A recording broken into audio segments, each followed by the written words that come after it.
Do you send your trays out or make them? Okay, you won the $20 gift card, Dr. Crystal. Sure, great question. So initially I used to send them out, but it would just take a long time to get them back and to get the setup, and sometimes it wasn't the way I wanted.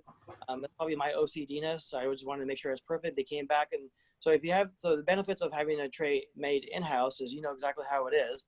Unless you're working with Dr. Amanda and coaching with the lab back and forth, then you know how the brackets are going to be placed. So you have more control over that. Sometimes if you just set into what you're not familiar with, or you do it digitally, the bracket position might not be exactly how you want it. So my OCD allows me to do it in-house, so I have super control to make sure this is exactly where I want it before it's cured and before my assistants make the trays.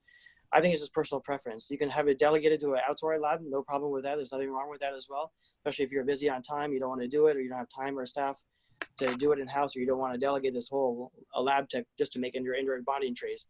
Go for it. Go ahead and delegate it. Nothing wrong with that. But I think just for my preference, my personal preference of my patients, my quality of treatment, I just do it in-house. It's just how I prefer. Yeah.